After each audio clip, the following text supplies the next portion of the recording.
I will turn it over to you. Thank you, Craig. I really appreciate it. I'm really excited about presenting this information to you, partly because I have a great respect for sales and marketing people. It's been my life for 40 years or more. Yes, I am that old. And I believe that sales and marketing people are the engine that drives our economy. They're some of the nicest people I know, and I'm really honored to be able to talk to you today. I also want to tear the brown paper off of how to create content. To a lot of you, this title, How to Ethically Steal Content, just sort of sets you back because it just doesn't sound very honest. But we'll get into why it is a very honorable thing to do in a minute. But first, I wanted to tell you a little bit about me. About 15 years ago, I was a top producing real estate agent looking toward what I wanted to do in retirement, and found the opportunity to learn about copywriting. Copywriting at the time was pretty mysterious. It was something that you weren't likely to learn unless you worked as an intern for someone, because it was direct response content that copywriters wrote. The title has been watered down a lot in the last 15 years. But at the time, you used a copywriter to create a usually mailing piece that was often 20 pages long. Very often financial institutions were the ones that hired copywriters, and they got paid only on results. So maybe the owner of the company would send out 10,000 pieces, and the copywriter got paid according to the response that was there. And that was new. Most advertising, most writers were paid for their time or for what they created, not for the response. And what they did was more like a chemist than a writer. What you learned in school about writing didn't apply to what copywriters do. Copywriters were, like I say, like a chemist. They take all these ingredients and then mix them up and send them out and get a response, and then they'd get those same elements, pull them together again, tweak a few things to see if they could get a different response. It was much more like the theory proven scientific system that you have in chemistry, and it's very different than the writing that's done by people that make straight A's in college. Little did I know when I started doing this training that the internet was going to help people measure a whole lot more, and that it would drive our ability to create content that's useful. And it's not a talent. Whether you believe that or not, I can tell you that it is very much a science, and doing it well is something that is not that easy to do, but it can be learned.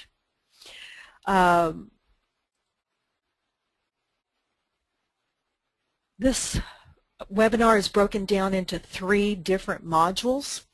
First, I'm going to talk about why it's become so critical for you to have good content for your business, and how the buyers are driving this trend toward need for content.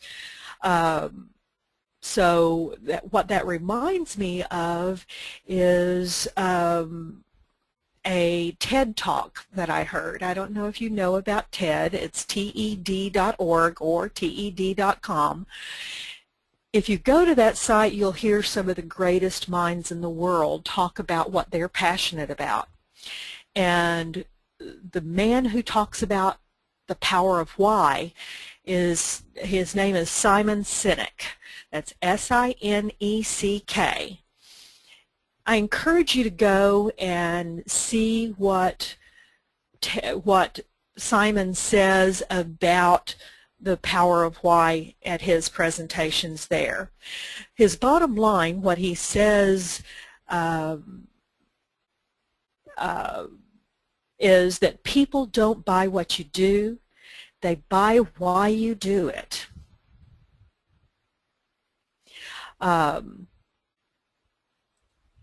So what we're going to really get into is the why. I mean, the why you must have content, the why it's being driven by the buyers and all of that.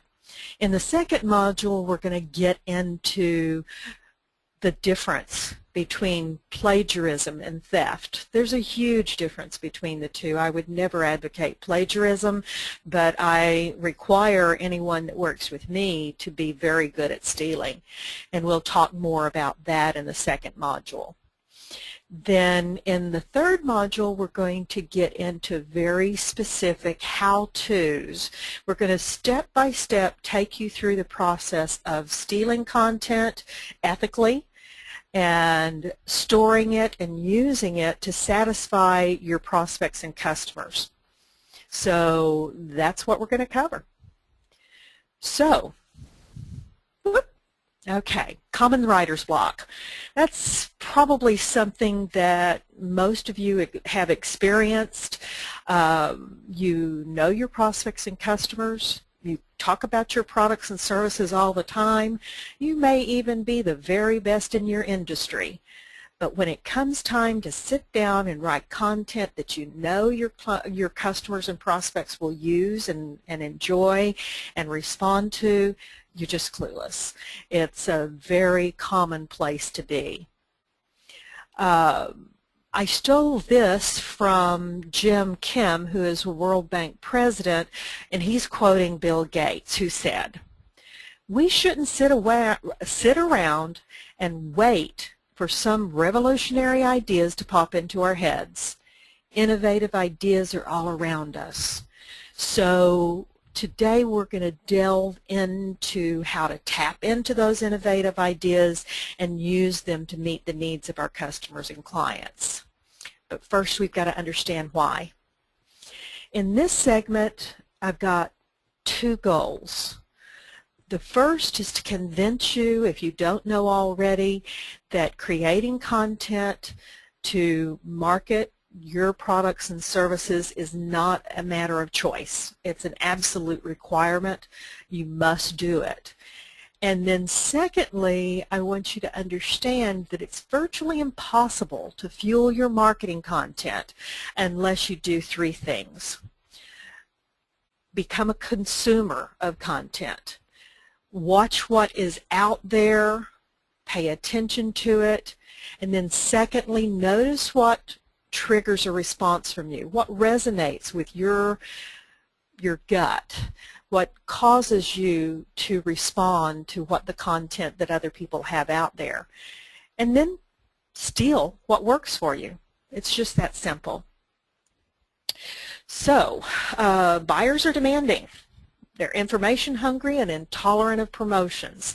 And as the quantity of content on the web grows, the tolerance of your prospects and buyers diminishes. They have less and less trust for salespeople, and they have less and less respect for people that are trying to get them to buy. What they want is for you to capture their trust by meeting their need to know. Even buyer's remorse has changed. A few short years ago, buyer's remorse was when somebody felt like they were manipulated and uninformed when they made a decision to purchase. But today, it's completely different. The people that have buyer's remorse are kicking themselves. They are embarrassed that they hadn't done enough research, that they hadn't found out enough information. And that's where buyer's remorse comes from in today's world. So, as a result, because they take so much responsibility for their buying decisions and their own research, they start looking very early. Your efforts to go out there and get sales leads are pretty effective as far as sales leads go. That's not as much a problem as it might have been in recent years, but most of the people that show up as a sales lead are not ready yet to make a purchase. So I'm going to refer back to a couple of webinars that have already happened. Michael Halper did one by the title of Generate More Leads by Improving What You Say. In it, he gives you the tools and methods for disqualifying all the massive quantity of sales leads that you get that are not ready yet, and gives you very specific tools for doing that. And then Craig, thank you Craig, had a webinar by the title of Designing Email Campaigns That Generate Leads. In it he covers the nurturing process, basically what to do with all those sales leads that are not ready yet to buy. And the reason why I'm harking back to these other webinars is because if you listen to those either the first time or again, you'll recognize that good marketing these days requires a lot of content. And if content is necessary for the sales process, then you really only have three choices. You can provide your prospects and customers accurate information, or you can let them just be out there like a Pac-Man, browsing endlessly, looking for the right information. Or if you're unfortunate that your competitor has good content, then they'll just learn from your competitor, and they're much more likely to buy from the person that educates them and spends the time to give them the information they need. Recently, getting eyeballs landing on your site was the most important thing. Being found with keywords, pay-per-click, or SEO requires money, and typically the deepest pockets win as far as getting the eyeballs to the site. But eyeballs aren't enough anymore. It only takes the decision maker a nanosecond or less to move on if they don't see something very engaging to them.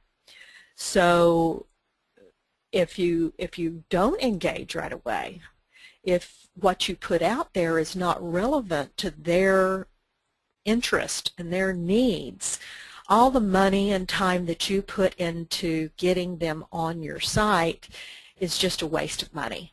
So content is what makes the difference. There's lots of content out there, like we said earlier, and we've also said that the people that make decisions to purchase products or services are becoming pickier every day. What I'm talking about by stealing content is the best of both worlds, in the fact that you're taking fresh ideas and you're stealing them from other people, and you're combining it with the trusted experience that you bring to the table, and you're learning how to combine those two to give your clients what they need. So the first step of that is to become hyper aware of what your buyers are reading. It's very hard to know what they're reading if you're not constantly consuming the content yourself. In order to give people what they want, in order to buy from you, quality is the most important thing. In the old days, not so long ago, keywords and content quantity that was what got people to your site, and it's how you resulted with sales from the efforts that you make online. Today, usefulness and relevance is what's important. Google's changed the algorithms to where quantity is not as important anymore. Quality is what they're trying to give highest priority. But for the people that do find your site, engaging in a relationship is what it's all about.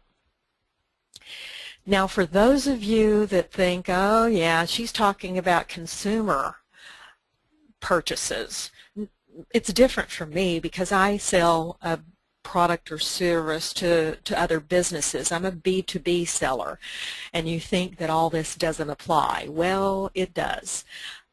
Clicks just recently did some research, a very simple survey, and one of the first thing that they asked was, have you ever been disappointed with vendor content? Unfortunately, 71% said that yes, they have been.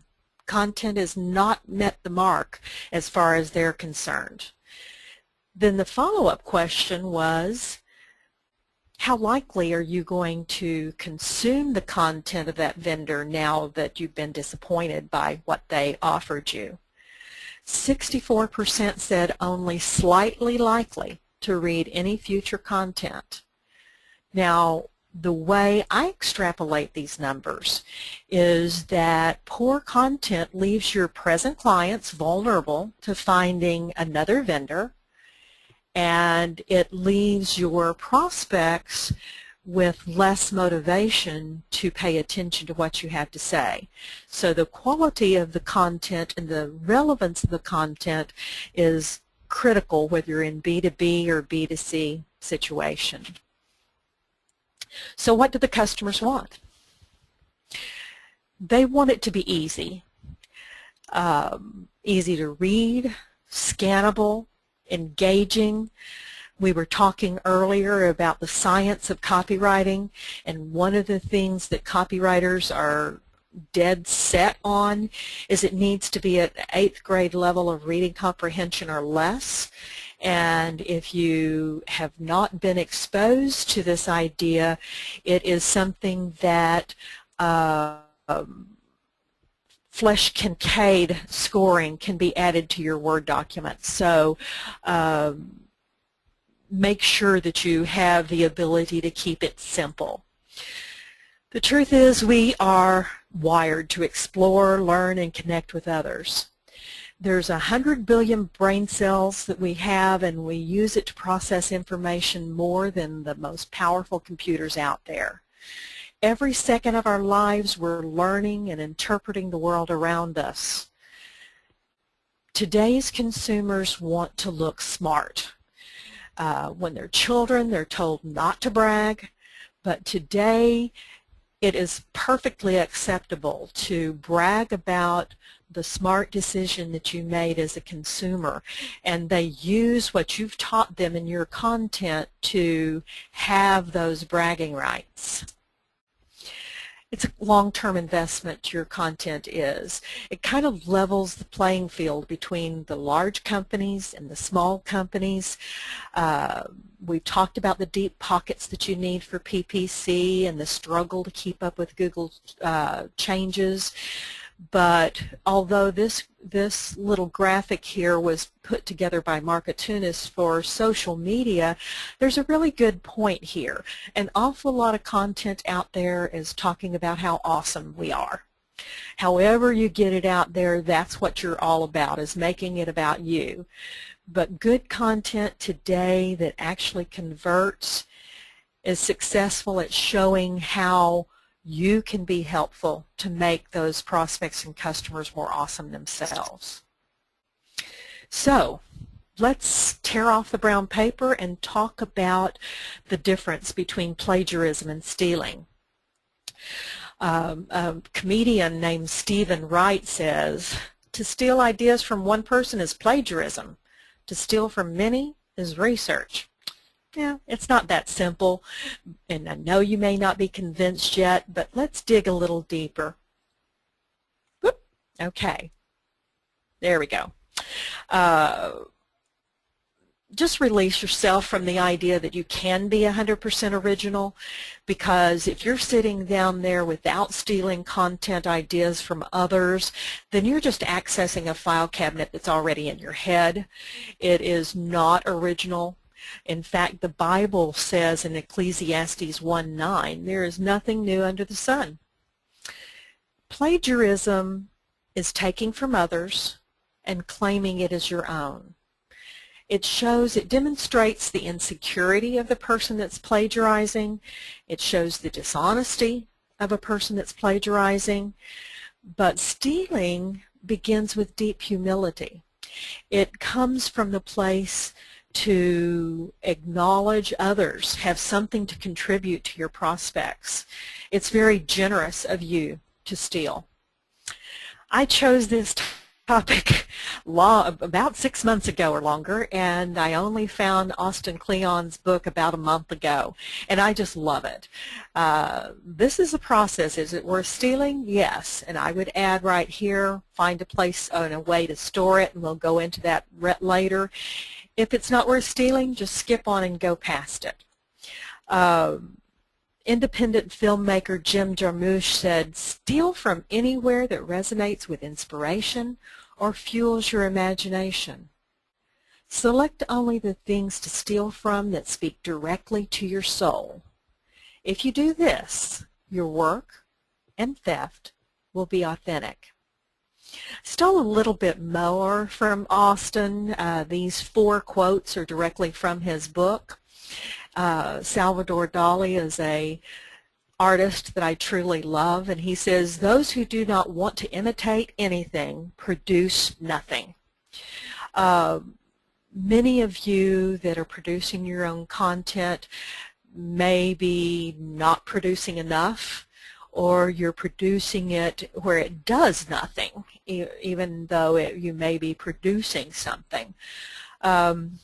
Let's talk about what Paul McCartney said. "I emulated Buddy Holly, Little Richard, Jerry Lee Lewis, Elvis. We all did." Probably the best songwriter in the world of history. Francis Ford Coppola, a well-respected filmmaker, says, "We want you to take from us. We want you at first to steal from us, because you can't steal. You will take what we give you and you will put it in your own voice. And that's how you will find your voice. And that's how you begin. And then one day someone will steal from you." That's why if somebody steals my ideas, I'm honored. I really appreciate it. If they plagiarize, not so much. But if they steal, it's quite a compliment. Kobe Bryant said, "There isn't a move that's a new move." He went on to talk about the fact that he watched endless films, and after he watched the films of the people that he admired, he went onto the court and tried to do those things and found that his body couldn't necessarily do the things that they were doing, and he created his moves from those. So, you want some awesome content? Forget you. You're not going to, unless you choose to, going to become one of those 7-figure-a-year copywriters. I encourage you to not set that goal. Instead, notice what makes you curious. Trust that your readers will be curious about the same things, and then build relationships built on that mutual curiosity. Someone that I like to copy from, because I have so much respect for him, is John Morrow, and he says, "Copying from others is not because you lack genius, but because true genius is clothed in the ideas of others." So, I have now arrived at the place where we're talking about how to steal. Hopefully you understand that it's necessary. You understand the distinction between plagiarism and copying or stealing. and we're now looking at how to go about doing it. And I call it creating a stealthy mastermind. Most of you know a book by Dale Carnegie that was published in 1936 called How to Win Friends and Influence People. And his concept of the mastermind has spread to become commonplace. It's undeniable that the synergy of knowledge and wisdom that you get from being in a mastermind allows you to serve your clients better. And with the internet, you have the ability to tap into the knowledge and wisdom of those that you admire, whether they're living or dead, whether they're in your industry or not. So when it comes right down to it, comparing, like one of the first slides, sitting at the keyboard trying to figure out what to write, in contrast to internet research with the intent to steal, is what you intend to do with it. Is it for the purpose of serving your clients? Intentional stealing is higher quality than when you just use your brain. It is closer to the original source, and it even gives you the opportunity to give credit if it's warranted when you find something that you want to use. But writing isn't easy. If you're staying with me, you know you don't have a choice. You have to have the content. You know it's critical to your marketing, but it kind of gives you this IKEA moment. You know, when you get this big box of parts and you doubt whether you have the energy or patience to pull it all together. But don't take shortcuts on quality. Remember what we talked about earlier. Don't delegate this job to someone who knows how to write a term paper and get an A+. That's not going to get you the kind of results you need unless they learn the skill of stealing good content. And don't fall prey to those wasteful ideas that are all over the place about how to create content. I won't go into specifics about what they are and what a crock they are, but most of them will just waste your money, perhaps give you a large quantity of content, but not convert your sales leads into buyers. Instead, just start with the basics. Learn how to steal. Use our roadmap and create something of real value to your readers. It's easier when you ethically steal content. It's not easy still, but we live in a microwave world and we want things fast. Our attention spans are smaller than a subatomic particle. We're click happy. We open and close browser windows faster than a blink of an eye, literally. And even when we look back on history, we find that the best writers were content thieves. For example, Shakespeare stole his plots from Greek and Roman plays. Thomas Jefferson pretty much plagiarized the Declaration of Independence from John Locke.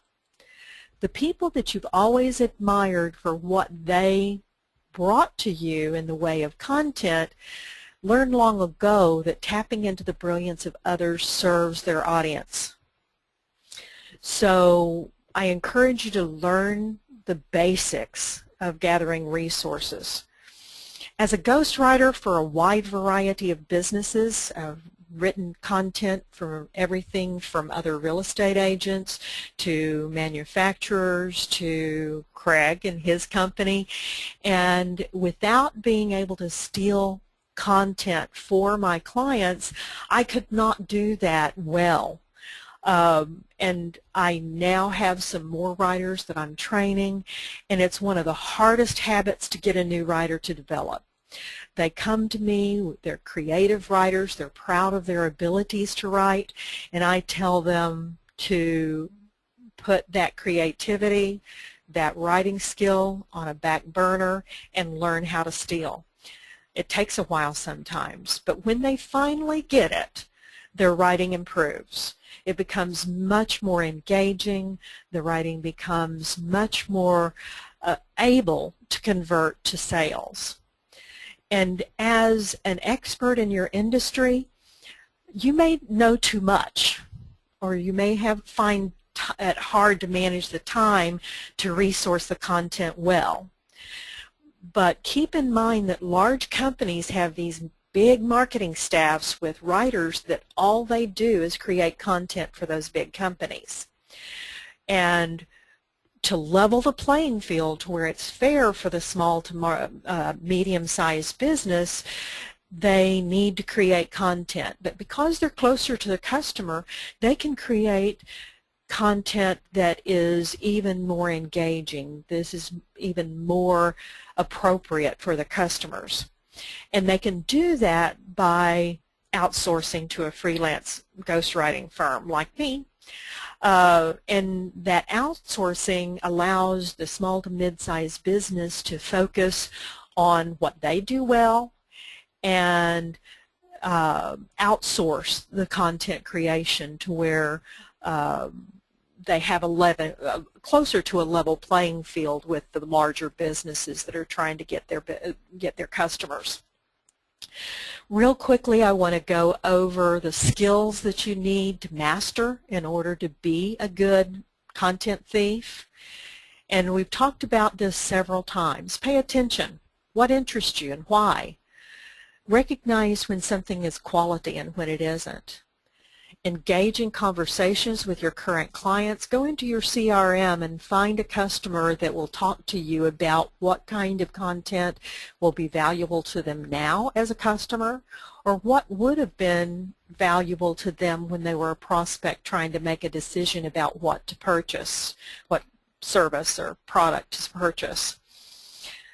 Tap into controversial topics. I was listening to NPR a week or two ago, and they talked about the fact that the mudslinging that goes on in politics these days has empirical evidence that if they will get controversial, they'll get 3 times the value that they will if they just talk about what they bring to the table.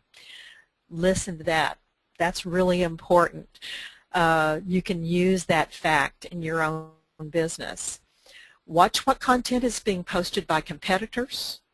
Use current events and hot topics. For example, most of you, whatever you have to sell, you could have tapped into the U.S.'s experience of losing at FIFA last week, because the concept of winning even though you lose is something that you can tie into most businesses. Have a personality. Your company has a personality. I don't care what it is. There is a personality that's very human within your company, and it's palpable when you work with a company. Yet, as you look around the internet, I would say at least 2/3 of the content out there digitally has no personality whatsoever. So you will engage and convert much better if you put that personality, that humanness out in your content. Even admitting that you're wrong, very powerful way to convert clients. Use your CRM to measure what works, and then adapt and revise as you learn more. One of the things that is kind of hard for people to do when they recognize that stealing content is important to their content growth, meeting the demands of content, is they don't know how to access or store the information, the loot that they've stolen. So subscribe to industry newsletters and get used to looking at those newsletters with the intent to steal. In other words, scan them. If there's not anything in that newsletter that catches your attention, you don't need to spend any more than 30 seconds on that newsletter. Move on. But if there's something there that catches your interest and you think that your clients may be interested in it, then you need to save it.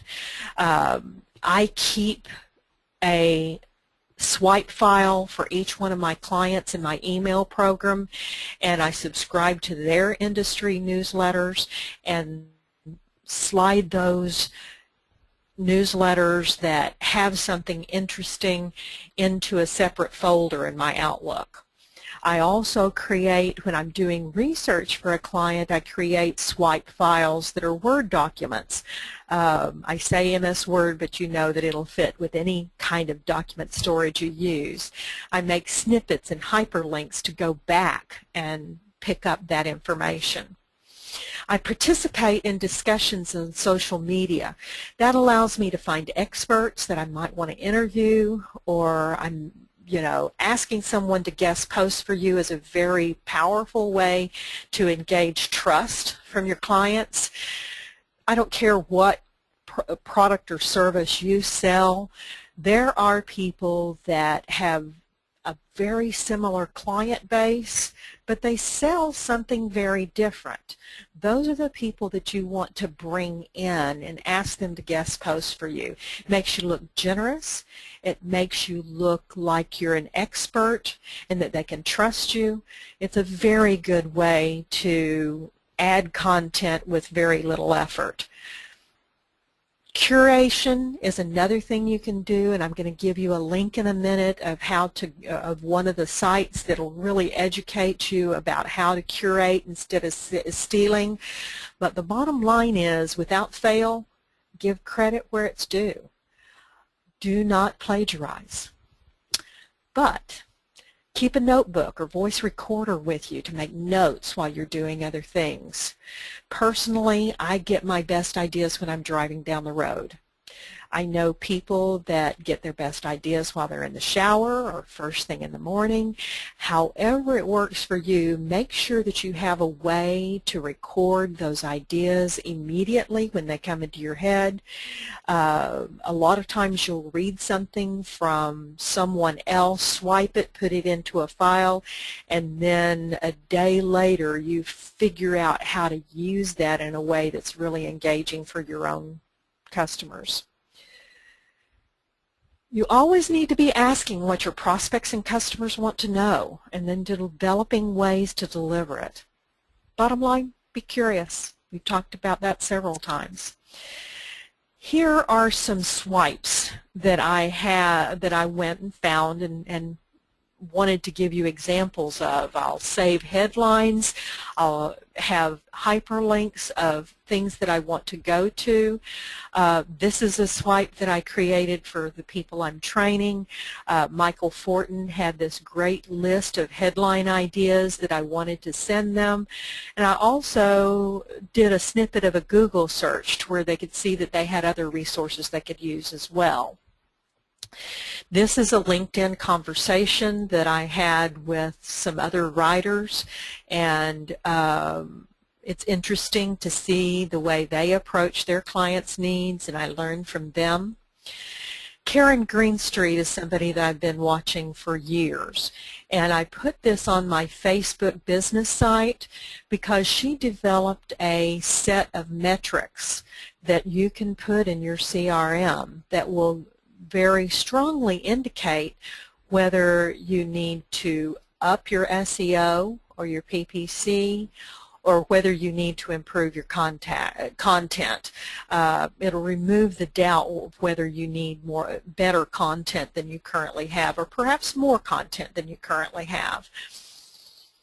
Here I've got another resource for you, and I know you can't read it, so email me if you'd like a copy of it that is easy to read. It's the way we structure our standard content piece. What I want you to get off of this slide is a personal library of headlines is critical to you being good at creating content and stealing content from others. And I want you to see the structure just a little bit, even though it's not very readable. Headline. A lead. It can be spelled L-E-D-E or L-E-A-D. It doesn't matter. I could get into the reasons why there's different spellings, but that's not necessary. at least 2 subheadlines and a bulleted list and one of those subheadlines that relate to the primary headline. Don't cover anything that doesn't fit a very tight concept that the article is all about. And then your conclusion that brings them back to that headline again. Now, that's how it's written, but the reader does it this way. They read the headline, they scan the subheadlines, maybe read a sentence down here, and within 30 seconds they're either going back up because they've been engaged enough to read the article, or they're clicking on. So it's critical that your most prominent parts of your content piece are this headline and your subheadlines. And although in newspaper publishing your lead is most important, online I believe that your conclusion has even more power because of the way that people read according to the eye tracking studies. So the bottom line is you need to find trust with your clients in order to increase your sales. What the trust building content does for you is it triggers the economic term law of reciprocity. Cialdini did a research report by the title of Influence, the Psychology of Persuasion. It was published back in 1984, and it's a go-to book for all of the copywriters I know. Brian Clark, one of the main people on Copy Blogger, said the paradox is the more you give away, the more people will buy. So people will buy from companies who generously share information to make them a smarter consumer. It's just a matter of how much do they trust you. So here is a resource page. This is another thing that I'll be happy to email to you directly if you just request it. I've talked about Austin Kleon's book. I personally very much endorse these 2 books by Bob Bly and Richard Bayan. I use words that sell almost on a regular basis. So email me if you're interested in this. It boils down to a decision that you have to make. How much time do you have to get into stealing content and using it for the benefit of your clients? Email me, I'll give you this list, but think about what makes sense for you and what you do. So I could talk all day, but I think it's time for me to just wrap it up. And Craig, do we have any questions? Yes, we do. Thanks, Kate.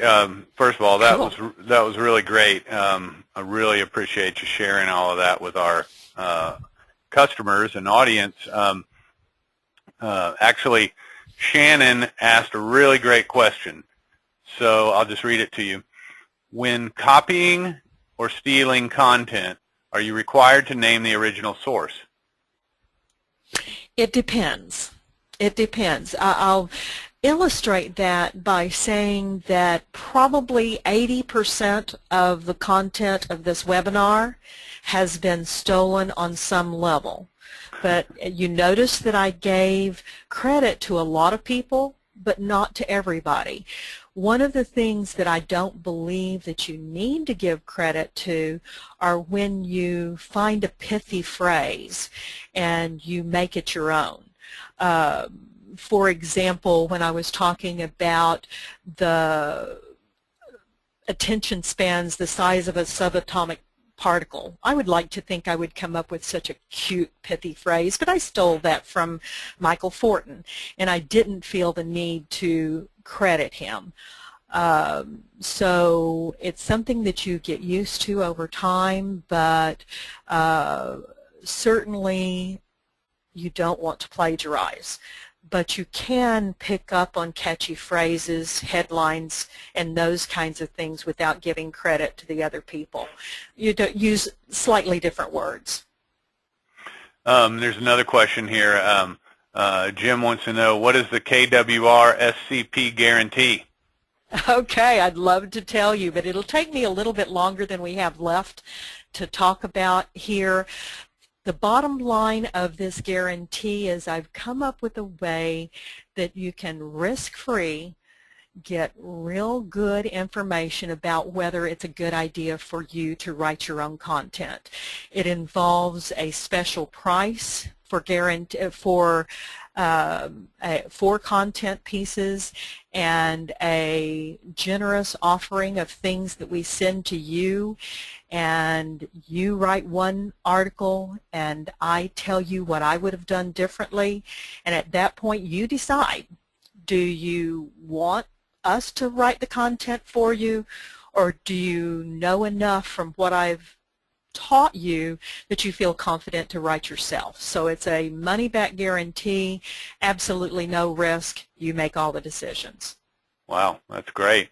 Yeah, and you know, my comment here really, Kate, is just that I think everybody on this webinar probably already knows that marketing is all about content today. That's yes. Without content, you're dead. So yes. You have to have a strategy to generate content, whether it's you writing it, people on your staff writing it, or people like Kate writing it for you. You've got to have a strategy. So this is a great a great opportunity to make sure that you get something in place. I absolutely agree. And you know, not knowing how to steal or whether it's okay to steal is a large hindrance to most people creating good content. Yeah. And I fully believe, like I've seen it with the people that I'm training, when I get them past their creativeness and into stealing pithy phrases and using things from others and even other industries to inform their content, they're better writers. And I'm kind of a missionary for that. In fact, another question here just came in. Mike's asking, what if you want to give credit to the source? What's the best way to do that? Again, I'm going to get back to the answer, it really depends. If you're telling a story and citing somebody, you certainly want to do that. But I kind of skimmed over the curation portion. So if you really want to give credit to somebody, I suggest that you do curation. And on my resource list, there is a curation site that gives a lot of education of how to curate, how to avoid copyright issues and all of that. So I encourage you to look at that resource list, and you know, Curata will give you the information you need. Real quickly give you one technique of curation. It's called the Oreo cookie. You start out your content piece saying why you selected this person that you want to give credit to. Then the filling is perhaps some of the content from that resource that you find especially useful to your reader. And then the bottom part of your own content piece is wrapping up by why you feel it's important that they go out and look at this site themselves and get the entire article. And of course you give them a link. I suggest you always have that open in a new window so they don't lose you.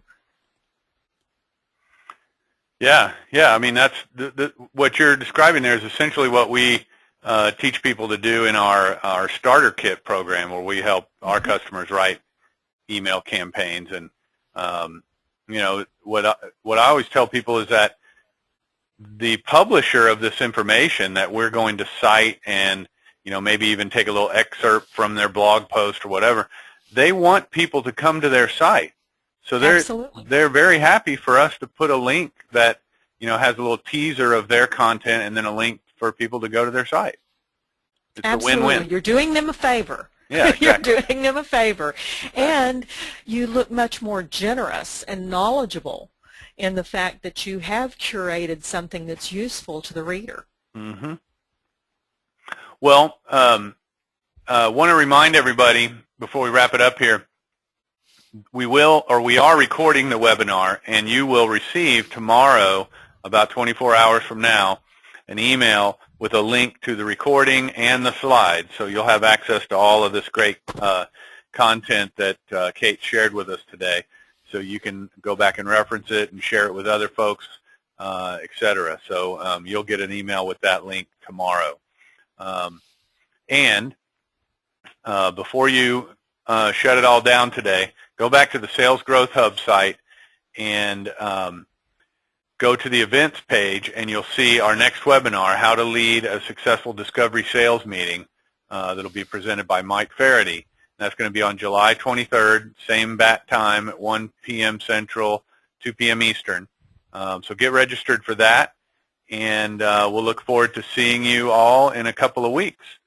And one last time, Kate, really appreciate you sharing this with everybody. I think it's just such an important topic right now, and you really did a great job of making something that seems like sort of a black art sometimes seem pretty simple. So thank you very much.